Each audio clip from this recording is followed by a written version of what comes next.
Buenas tardes con todos, mi nombre es Ana Sevilla y este es el curso de Historia Andina en modalidad en línea. Estamos dentro del módulo número 5 del curso que se titula La independencia de las colonias españolas de América. Y vamos a hablar del subtema 5A.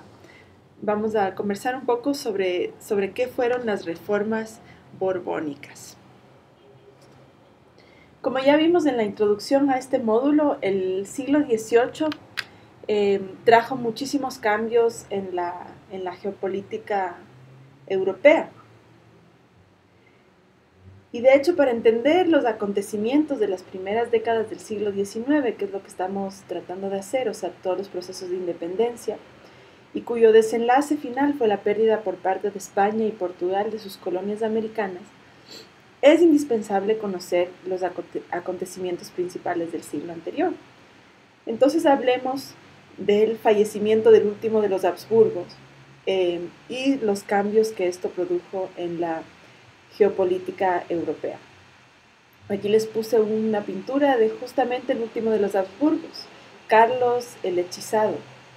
Y su fallecimiento provocó un conflicto en Europa que se extendió desde 1700 hasta 1713 y que la historia conoce como la Guerra de Sucesión Española. El apodo del rey, o sea, Carlos el Hechizado, hacía alusión a su lamentable estado físico, que fue justificado por brujería o por influencias diabólicas.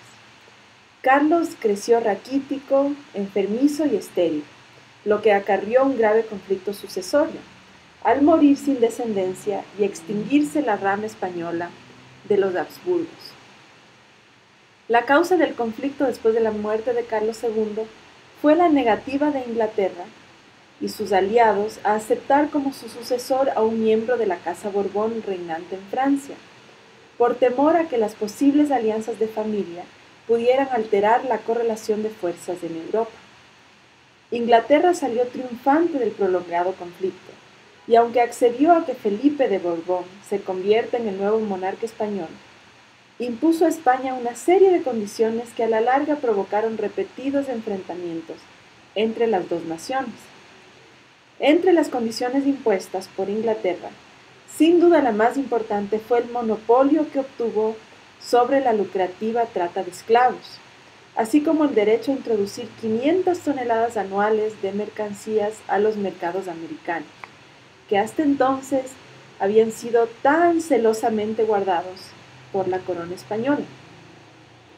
De ahí que las guerras posteriores entre España e Inglaterra se deban a disputas de comercio, como sucedió entre 1739 y 1748, conflicto que la historia conoce como la Guerra de la Oreja del Capitán Jenkins, y nuevamente entre 1758 y 1765, la Guerra de los 7 años, a consecuencia de la cual España perdió temporalmente el control de sus colonias de Cuba, Filipinas y Florida.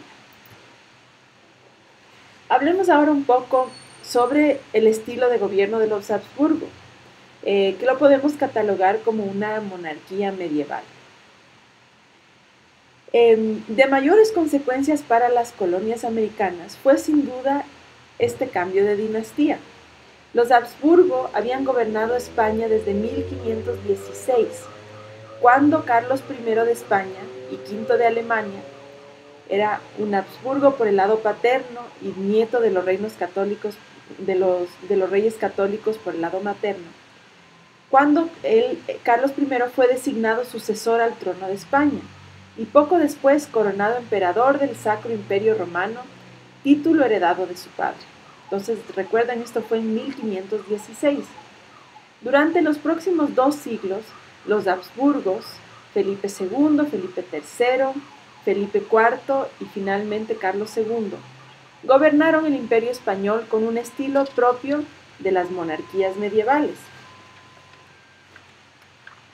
Se valieron, por ejemplo, de consejos como instancias de gobierno, práctica muy difundida en la Europa medieval, como por ejemplo el Consejo de Indias, máxima instancia de gobierno para las colonias.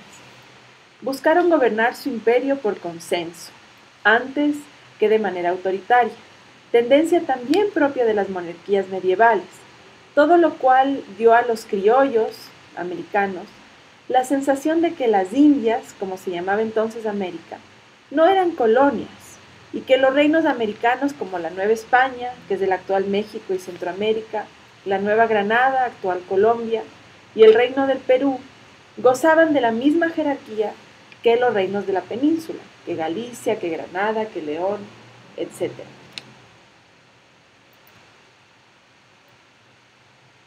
Sin embargo, esta situación cambió radicalmente con el advenimiento de los Borbón al trono español. Hacia el siglo XVIII, los Borbones franceses, Luis XIII, Luis XIV, Luis XV, habían avanzado considerablemente en el proceso de centralización del poder político, modelo de gobierno que conocemos como despotismo ilustrado y que eventualmente se instaló en toda Europa. Esta nueva manera de gobernar, inspirada en las ideas de la Ilustración, exigía un gobierno autoritario y centralizado, así como racionalizar el aparato estatal, las finanzas públicas, la economía, la utilización de recursos, todas ellas prácticas que en definitiva anunciaron el nacimiento de las naciones de Estado modernas, tal cual las conocemos hoy en día. Implicó también la adopción de políticas mercantilistas destinadas a proteger las economías nacionales, sobre todo la industria. Significó unificar las leyes, abolir los privilegios particulares, que eran los famosos fueros medievales, que eran leyes especiales otorgadas a los diferentes estamentos como el clero, la nobleza, los gremios y hasta ciertas ciudades. Entonces, estas fueron las características del nuevo sistema político instaurado por los Borbones. Entonces vamos a ver con más detalle de qué se trataron las reformas borbónicas y cuál fue su efecto en las colonias americanas. Algunas de las reformas implementadas por la nueva dinastía reinante en la monarquía española y que se implementaron a partir de 1730 son conocidas como las reformas borbónicas. Y estas reformas irritaron a los americanos, que estaban acostumbrados a un estilo de gobierno más laxo y tolerante, que era justamente el estilo de los Habsburgo que acabamos de describir. Por primera vez, España miró a las Indias como sus colonias en el sentido moderno, cuya función era maximizar beneficios para la metrópoli, como lo hizo también Portugal con su colonia de Brasil. Estas reformas que se dieron a lo largo del siglo XVIII buscaron agilitar la forma de gobierno, maximizar y racionalizar las finanzas públicas, obtener una mejor utilización de recursos e incentivar el comercio y otras ramas de la economía, especialmente la producción de materias primas.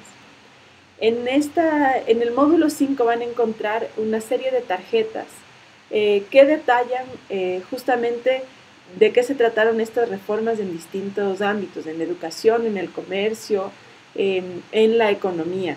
Así que pasen por esas tarjetas leyendo las descripciones específicas de cada una de las ramas de estas reformas. Algunas de las colonias se beneficiaron de las reformas, especialmente aquellas productoras de materia prima, como Guayaquil, donde se producía cacao, café, tabaco; Venezuela, donde también se producía cacao y café; Nueva España, que producía cueros, café, cochinilla; Río de la Plata, que producía cueros y carne salada. Y se beneficiaron también sus puertos por la activación del comercio, como fue el caso nuevamente de Guayaquil, Valparaíso, Acapulco y Buenos Aires. Pero otras colonias, como aquellas que manufacturaban artículos para un mercado interno, es el caso de Quito, que hacía textiles, imaginería religiosa; Puebla, textiles y loza; Cusco, textiles. Estas zonas se vieron afectadas por la apertura al comercio exterior, la competencia de los productos europeos y la pérdida de sus mercados. Aparte de que los Borbones no mostraron ningún interés en propiciar la industria en sus colonias. Quito, por ejemplo, perdió sus mercados y debió regresar al trueque por la falta de divisas al no tener moneda propia y mercancías exportadas.